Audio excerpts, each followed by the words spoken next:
evening, my name's Viggo Mortensen. My name's Steve Buscemi. And you're watching Discussing Farscape.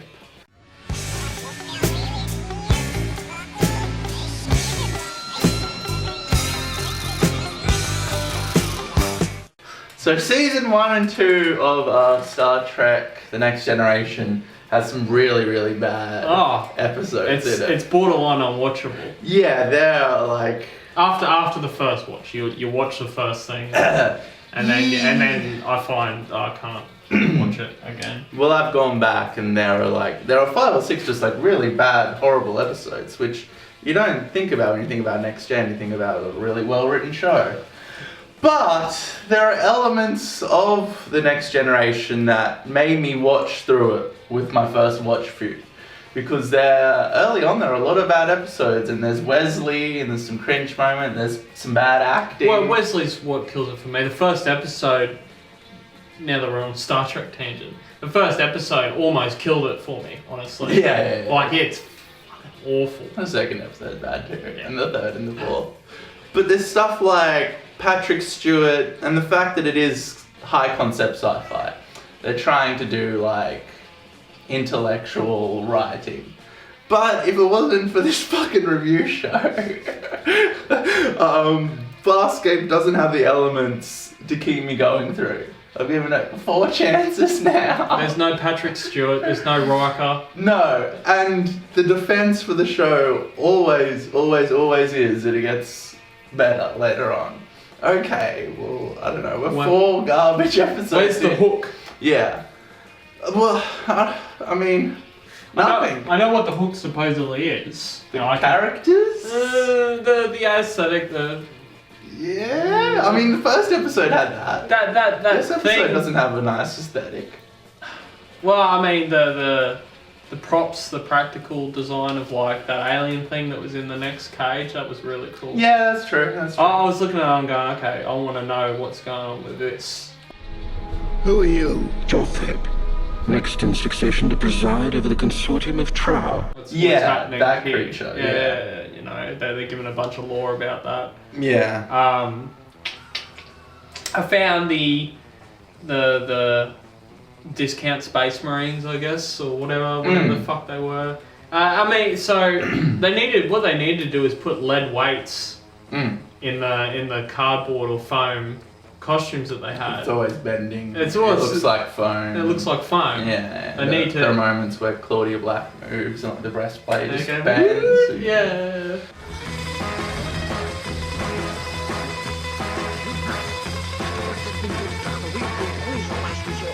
Well, once again, and this was a problem with the first episode as well, the villains hold no tension because they're not substantial, they're not threatening. There are so many scenes where they're just knocked out or KO. They sneak into the base at the end and they're all sleeping. It's like, where's the tension? Where's the stakes? There should have been... Well, let's talk about the storyline first of all. Rygel farting Yoda. Yeah, I didn't even know that it was his until you said it just then. I'm learning the name, Steve.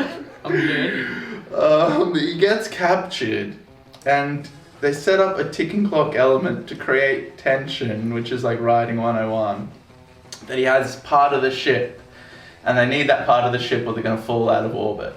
But there's no tension or stakes around it. They don't even talk about it. They don't use that as an object to create like pace or tension. And then John and Claudia Black go after fighting Yoda. And I guess Discount Wolf gets in there later on too. And that's basically the whole like premise. It's a rescue. Well, so it's all over the place for a few reasons. Like in terms of what the central focus of the episode is. One of the things, just having finished it at the end, solidified how that it is in fact annoying to me is the... Okay, well, so the formula of Farscape, and I've talked about this before, is that we'll stop whatever we're doing and we'll talk. Talk. Character moments. Whatever, right? You can get away with that if you do it, fine, whatever, right? That's the formula. It doesn't do anything for me, but that's okay. The problem I found was that in of itself should be, okay, well, we're the excuse that we're using to do this is that we're developing our characters, we're developing the relationship between them. Yeah. So we spend a shitload of time with Farting Yoda, and he's talking about, and it's the crux is, he's a really bad person and nobody likes him, so therefore they're not going to come after him, and he like outwardly acknowledges that you know that nobody likes him and blah blah blah blah blah blah blah, and it goes on and on and on and on. Yeah. Even at the final climax, right? It's not really a climax because there's no velocity in the episode. They're still talking about that then, right? Yeah. And then we cut to the ending, and spoilers, everybody survives unscathed. And we cut to the ending, and he's just reset back to where he was. So I was definitely expecting a cliche where they sort of reconcile and he acknowledges that he's a bit of a piece of shit. Yeah. And that thanks for coming and saving me. Well, ideally, if character development was functioning properly, he'd learn a lesson and come out of it different. He had like nicer. He had an existential crisis about his personality and the way that he interacts with the only people that I suppose give two shits about him. Yeah. They couldn't if they wanted to, and they don't want to because they hate me. Then you will die here. So why are you laughing? So yeah, I think the main problem is pacing. The idea is that the ship's gonna fall into orbit and explode, and we need to save Farting Yoda. I didn't even know that was a thing. It's like he takes a crystal. No, I knew that, but it wasn't. There's a line at the beginning. Blue Bitch is like, we need that part back, or we'll fall out of orbit and we'll all die. But it's not used again. It doesn't come up again. This malfunction is Rygel's fault? That's right. He asked if he could borrow a vital component of Moya's control circuitry, just for a while. And you let him? Certainly not. Well, how long can Moya maintain orbit without the crystal? Her orbit's deteriorating even now. I'll torture him, then I'll kill him. So, like, that and the fact that their friend is captured should make it a fast pace. Really, we need really tense. time. We need to save the ship, we need to save Farting Yoda, but it just meanders and it meanders and it meanders. As you said, we keep on cutting back to Yoda in the prison. There's like 5 scenes, and what does he do? He's blabbing on me. We have a forced romance with Blue Bitch and an alien guy. Okay, you have the A plot, right? And you have Vala and John going to save it. A plot, B plot, C plot. Yeah. Right. So A plot is the main thrust. Yeah, the saving with John and Claudia. Which it's a dual plot, right? So the ship's falling, and also we're saving. Yeah. Right. So that's Then your you have main B, A plot, which is Farting Yoda. which should prison. be Farting Yoda's existential crisis. Yeah. Him as a character, right? And then. Now, so you don't always have to have a C plot. That's fine. Yeah. Right. But there was a C plot. It was. And the C plot was the sexual predation by Blue Lady of this boy that they keep. Yeah. And whatever. That's fine. Yeah. It was really weird. It was the first introduction of, I guess, like overt sexual themes. Yeah, in the show. Yeah. Right. So she's like, and just the way that it's coming across. Is because there's no setup. Why is she doing this? What's the motivation? What is exactly happening? All we're getting is scenes. Well, she sees him naked, and I guess. And then she gets naked, and then she's like, and she's touching him, and then she's like, it's like a poor excuse to kiss him. And then he draws her blood out of anger, and then she like gets she her puts blood and puts it on her on lips, and like, this will make you coming down off the drug and better. it's really uncomfortable. Like that's the thrust of the storyline. Yeah. He wasn't interested at all. No. I mean, they set up that he's like immature, basically, right? He's an adolescent. Like, right? That's in a whiny, like high pitched. That was his character, right? And so and every scene that we get with him and Blue Lady, he's really uncomfortable with how she's like, acting towards him. Why are you being so sexually aggressive? I don't want you to touch me. It's and it's okay.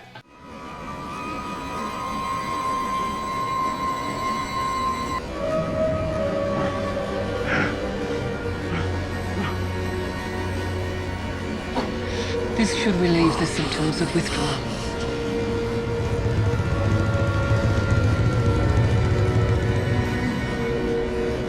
This will remove the pain.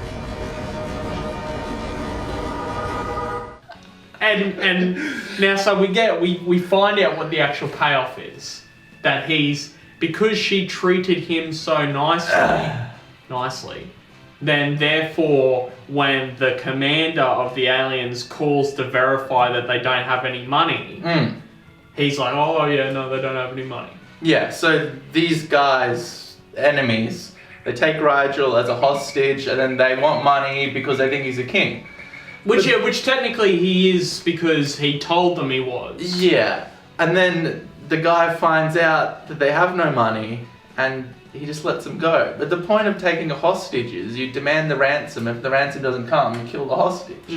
So it's like, alright, you don't have the shit. We have to kill Farting Yoda. Yeah. We've got no dog in this fight You don't have what we want. Alright, I'm going to kill you now because you wasted my time and fucked me around. Well, so we had the cliche, like super cliche bit where, what's his name? John. Yeah. John is fighting, so he's taken out all the others. So there's a group of 4 of them, which includes the commander. They're taking Farting Yoda to a different facility, and John comes in and blasts all 3 of them away.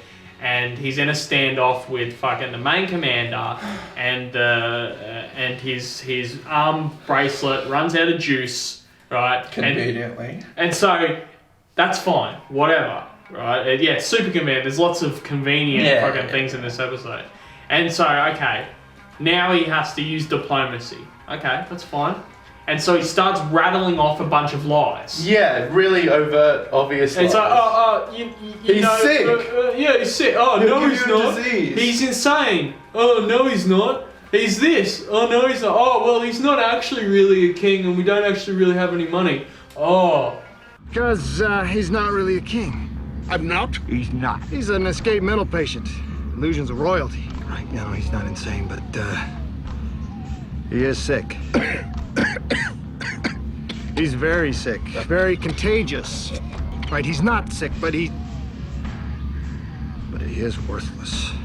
That's like, so yeah, John lies to him like 3 times, and then he tells him the truth, and for no reason other than because the script says so. The antagonist believes him and lets them all go. So no tension. No, well, this is the climax. This is the 3rd act. We've had a fast-paced, tension-building sequence of John getting to the antagonist. No, we didn't. we had a slow-paced, meandering, boring, intercutting, infuriating mess. intercutting scenes of Discount Wharf and Val like lounging on the fucking thing. She's like hitting him. Okay. Yeah. Well. No. So anyway, right? So we'll get back to the blood. Right. Because the blood is weird. No, well, it's just one of they're introducing all these elements, which is fine, I guess. Valor's cold-blooded, dwarfs, blood, fucking. When you introduce elements like, say, the anatomy of an alien, one of your cohorts, or your sword that turns into a gun, or whatever. Can we talk? Oh no, finish your tangent. We'll get back to the blood and the sword. When you introduce things like that, that's fine, right? We're in episode 4. That's fine. Yeah. Except when it's clearly been introduced to serve the plot. Yeah. Oh, well, how do we fix this situation? Oh, well, guess what? This thing that you didn't know before. Yeah, so the sword. So there are 8 or 9 times before this point when the sword that is also a gun would have really come in handy. But Discount Wolf never made his sword into a gun in any of those moments where he could have utilised it until this point because this script says that it does that. It is more than just a sword.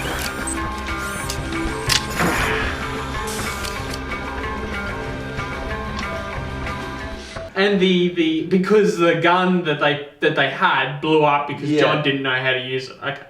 Because he overloaded the pulse. He just turned it on and it blew up. Because I guess they didn't want to overpower our heroes and they wanted them not to have guns. Even though they were doing Even tactical. They just gave them a gun 5 seconds later. The Wolf's gun. They can't have guns in a tactical extraction. A tactical extraction. They're just walking. Oh, the gun doesn't work. And then everyone's asleep. And then they walk out and everyone's awake. And Worf just walks around knocking them out. There's so many convenient KOs in this episode. Vala knocks out John just in one punch and puts him in the ship. There's a scene at the beginning, right, where Worf's like, because this is armband that injects people with a stimulant drug, and he goes AWOL, and he's around the ship, so John lures him into a room, and I'm not even really sure what happened, but they shoot a hole in the hull, somebody does. It doesn't No, they were venting something. They were venting... Because there was a build-up, because the crystal was taken away. Okay. So yeah, he walks into a room, they vent atmosphere or gas or whatever, which makes Worf like fall and bang his head and knock out. Is that what happened? Yeah, and the brace comes was like, how do you know that was going to happen? How do you know he wouldn't have done that to you or Vala or like... It's convenient that he hit his head on like the corner of the desk. Yeah, and didn't die. I didn't die. Now, you challenge my command. Now, do it to my face so we see you understanding.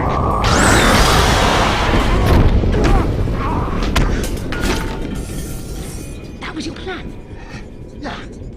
But he knocked himself Yeah, out. and then they're just running around this whole episode just knocking out all of the villains with their knockout powers. Well, so ding ding. the problem with battle scenes is that you're filming it, that's fine. Yeah. Right? You probably got tunnel vision, you're watching your main character when you're filming it. Mm. The problem is that everybody else is watching it. And I'm looking at all the other, the combatants. Yeah. And I'm going, okay. So we establish how long it takes to shoot, kind of. Yeah. And so John or Vala or whoever runs up to them and announces their presence, and they all turn around at once, and she goes, pew, right? And they've all got their arms raised, and they're all just standing there, right? And the consistency of how long it takes to fire one of those things, just it's gone. So that's fine. She shoots one does get a shot off, but there's like a delay, even though they've got their arm raised. Okay, whatever. But we know that there were two others off to the side that had their arms up, but we just weren't looking at them when that other one shot. So then we cut to the other one where Vala now turns around and shoots them. And then they shoot when she shoots them, but they miss, even though they were standing there. It's like, okay, that's fucking stupid.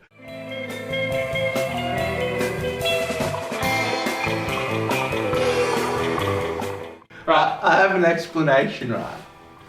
It's not that they're bad combatants, it's just that they all happened to roll a natural one on the D20.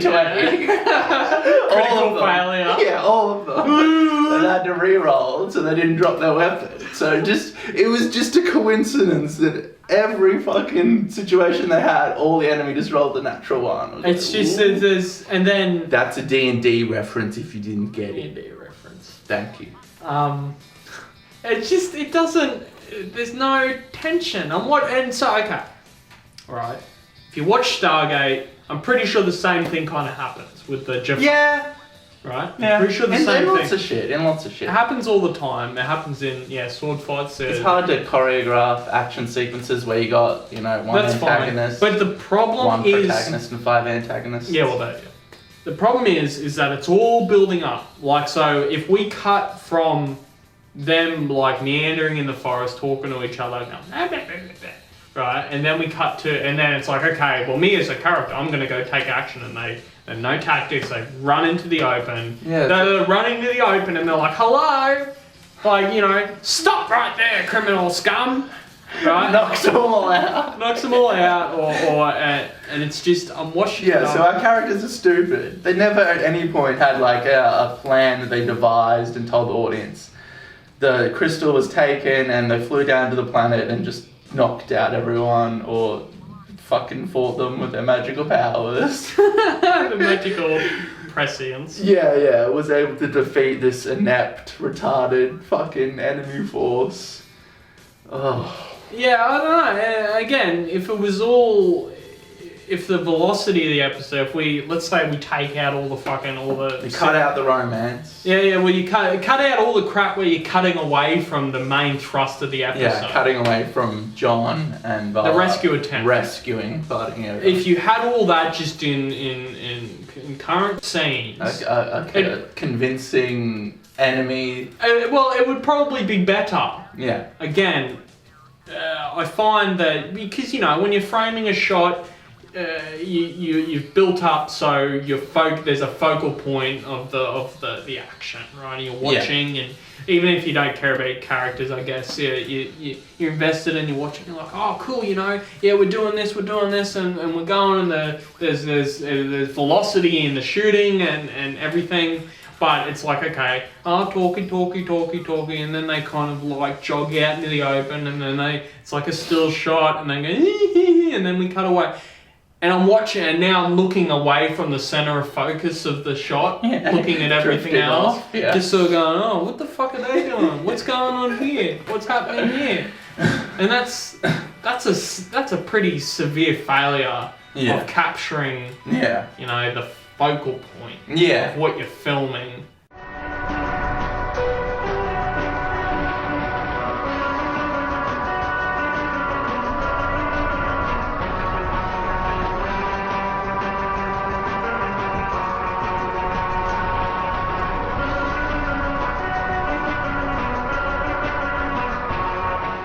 Yeah, so they're just like filmmaking basics, to keep an audience involved and immersed, keep up tension, keep up pacing. It fails to do that.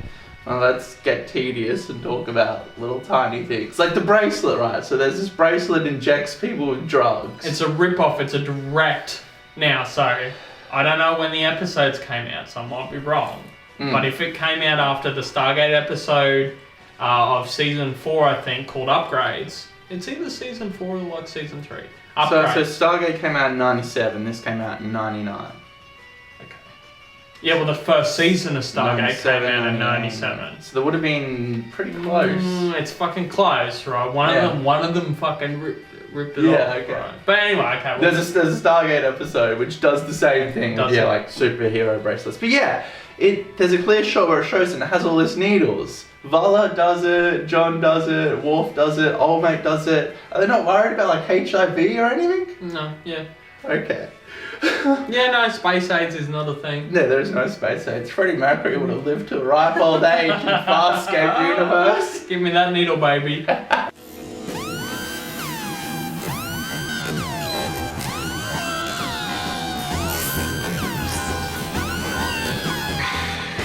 There's nothing.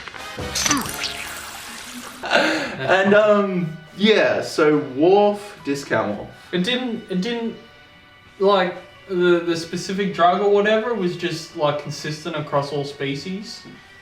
Yeah, I mean it didn't just like kill there's no somebody. concern. Yeah, I'm allergic to this ingredient. I'm dead. What drug is it? I mean, if you give ecstasy to a horse, something will happen. Have you been giving ecstasy to a horse?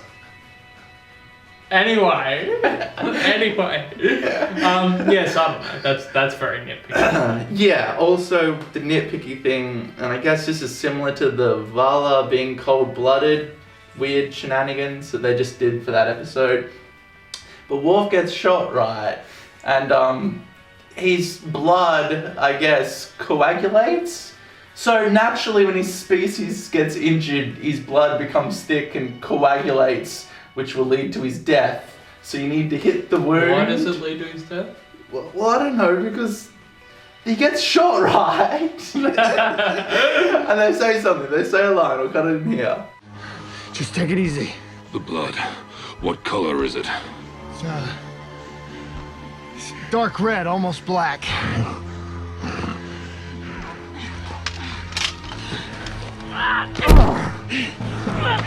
What are you doing? Bleeding freely is the only thing that will help heal the Luxon. The wound isn't cleansed until the blood flows clear. Start. And it's like, that's my black blood. It's like, this is the line. If you don't hit me, I'll die.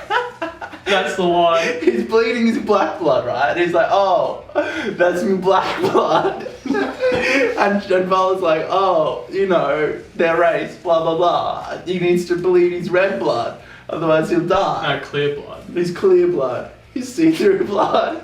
So she starts hitting on the wound. Well, she's not hitting on the wound, she's hitting on like the back of his neck, even though the wound was here. I'm pretty sure. Well, so what is she doing? Well, no. Well, so his black blood... I think was like coagulating, so she's trying to like...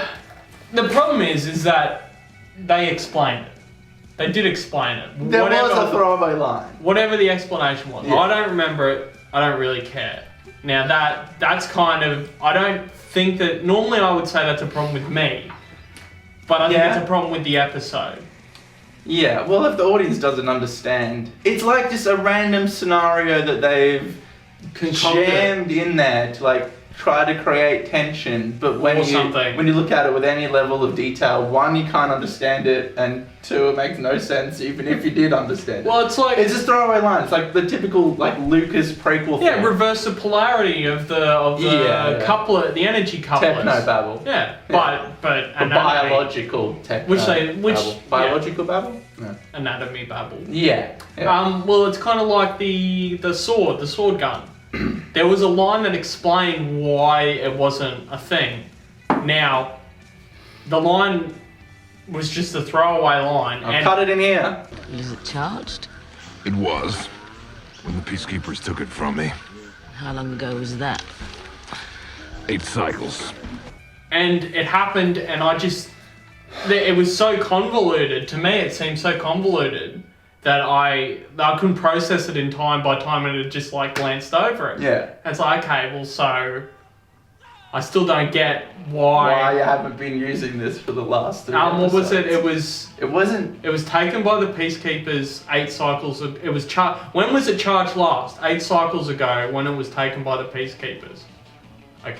So I think they were just establishing that it was charged. They're just like, it's charged.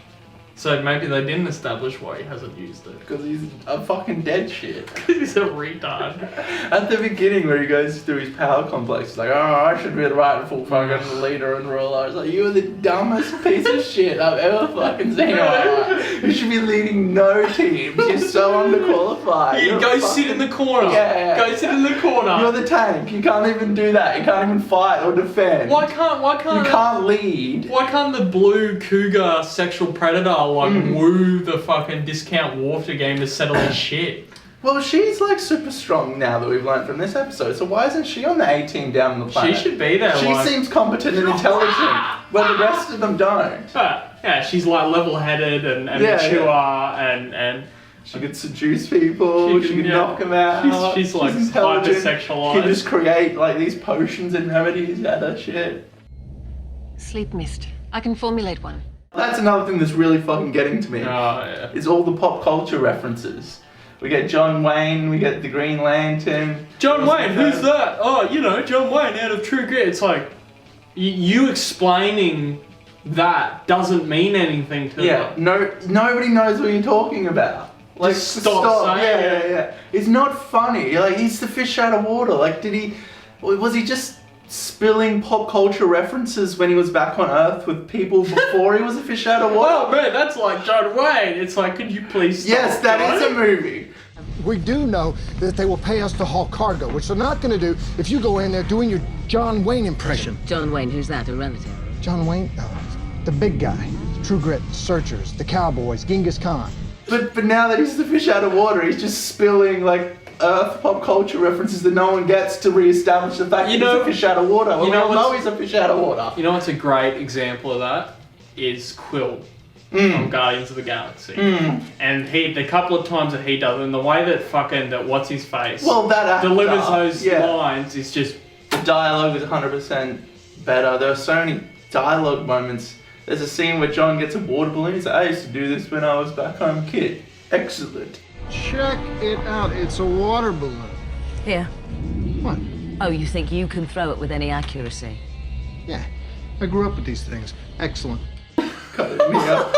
And the scene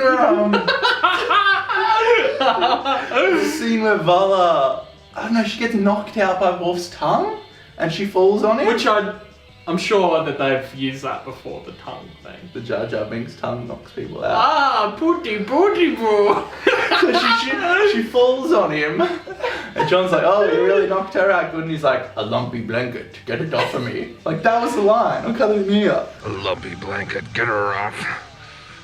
And it's just like, this is like high school creative project level of writing. How much does she weigh? Like, he's super strong. He can't roll her off. He can't like. She was a lumpy blanket, Steve. A lumpy blanket. They finished off the episode by making a poopy joke too. He pooped out the crystal and she was like, did you clean it? And he was like, yeah. And then she picked it up and he was like, maybe not. Maybe not. And she was like, poopy's gross. I did wash it. Well, I think I did. Fuck off. Just fuck off. Fucking poopy jokes. Go fuck yourself. No. So the characters, I don't know if I wasn't looking at this with an analytical eye, like ripping it apart and reviewing it, I don't know whether I would be able to sit down and sit through it and watch to it and get to where it gets good. Apparently, I don't think the characters are good. I'm not involved. I don't care. All of the story, the 4 episodes so far, they've been badly written and haven't carried any pacing or tension. Just like they're all jumbled. Like they're somebody fucked up in the screenwriting process. they're just random writers. Yeah. The person who wrote the 2nd episode, she like wrote on like family values and like The Nanny and like all these weird 80s sitcoms and stuff. He was working out her in a shower cream. Where was she to go? The Nanny. Sheffield's door. What did her? That episode of The Nanny you wrote was amazing. You should come write for my brand new sci-fi series. Now the father finds him beguiling, and the kids are actually smiling. He's the goat with no pants when everybody else is wearing tan. The flashy goat from Flashing. The nanny named the baby goat warrior.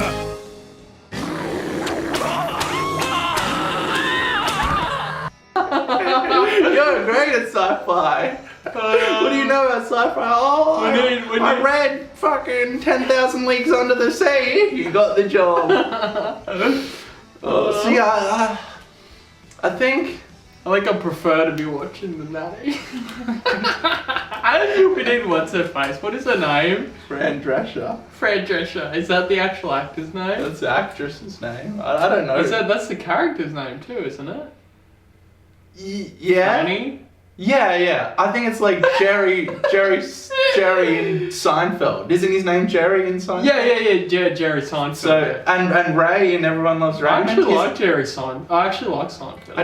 I need to go back to it. Look up the best episodes and go and watch those. Don't watch like all. Well, yeah. Don't try and watch it conjured from the off thing. Yeah. And I'm sure that there are some actual classics in there. Well, yeah. It's a weird, quirky, odd kind of. I think you get over the hump when you're our age now, I guess, where you're like, oh, that's fucking stupid mainstream television, and maybe you go back and look at it and go, oh, that's actually clever. Yeah. Yeah. Just like The Nanny. So the point is, I think they just got like, there was a concept for a sci-fi show and the world was cool and the puppets were cool. And like the kind of basic outline for the characters works and functions. Yeah, they're on the tank, the fish out of water, the Vala, the comedic relief. They're on a biomechanical spaceship, right? And they're being hunted to the edges of the galaxy by the tyrannical tyrant government, right? And they're all fugitives of different races John as and like things. the audience. He'll be the fish one out of viewing water. the world through his new eyes. You know, he's confident and blah blah blah, but you know he has to grapple with the inter-character thing. That all sounds fine on paper. Then they get shitty writers, so the first 4 episodes are shit. So all the character development is garbage because they're bad writers. So the characters are shit, storylines are shit, everything's shit. What are we doing here? Everything is shit except a couple of like puppets, which are really cool. I just imagining Farscape like on a shelf at JB, and you know they have quotes like the New York Times. It's just like everything shit apart from a couple of puppets. Farscape. 10 out of 10. Alright, I think that's a good conclusion. Farscape. Everything's shit but a couple of puppets. If you like poopy jokes, you'll like Farscape. Okay. If you like poorly written, vapid characters, you'll like Farscape. If you like shitty, Poopy. untension-filled, slow-dragging storylines which don't immerse you, you'll like Farscape. You like Farscape. Oh, okay.